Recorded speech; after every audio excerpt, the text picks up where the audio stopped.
The unrest sweeping Syria is affecting its neighbor. Lebanon, which has been immune to the Arab Spring thus far, has seen an influx of refugees arrive in the city of Akkad in the north since the crackdowns began in Syria mid-March. Future Blog deputy Mouin Mer'abi and two of his partners are setting up the first camp for Syrian refugees. The idea is to turn a school in Akkad into a shelter. We are in Wadi Khalid, next to the Syrian border. This is where thousands of refugees have been fleeing to Lebanon in order to escape the Syrian crackdowns, especially in Tel Kalach. There are about 7,000 refugees in Lebanon, and of those, 1,000 remain unsheltered. And they are hoping that on the other side, what they have left behind are people that will come together to bring down the regime of Bashar al-Assad. The refugees in Wadi Khalid want to return to Syria, but they say the conditions there have become unbearable.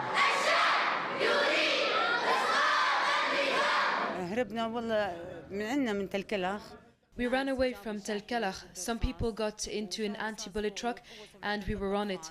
3 children were hit. One girl who is a year and a half old, a boy who is 2, and another boy who died. He was 6 months old.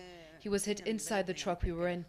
There were people shooting over our heads and we were about 200 people, women and children inside the truck, on top of each other. We were saying, oh God, there was shooting everywhere, falling like rain. When the army split, there was a battle between pro and anti-government forces. Those who switched sides stayed until their arms could no longer fire, and then pro-government forces killed them. All of them. They are paying pro-government people to kill demonstrators. Each day, each one gets 5,000 Syrian pounds, which is about $100, every day. The second week, in my opinion, I brought down the regime. The regime is already a failure. It's already down.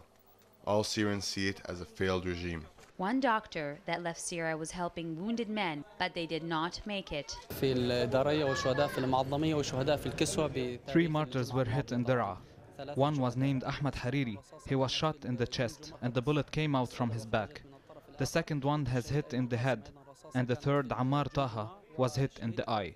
Despite medical aid on the ground, according to Deputy Mer'abi, there is greater need for help. Mer'abi said that he had called on the United Nations High Commissioner for Refugees to assist in setting up camps, but he has yet to receive any positive response. I don't know if there is any compromise between the Lebanese government and the Syrian government for not allowing the United Nations or the High Relief, the Lebanese High Relief, to build a camp and put the refugees inside.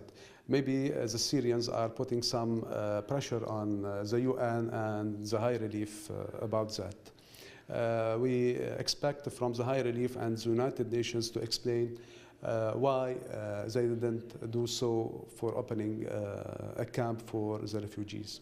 Already facing internal divisions and international pressure to abide by UN resolutions, will Beirut be able to extend a cedar branch to support its neighboring people? Its branch may break, but only time will tell.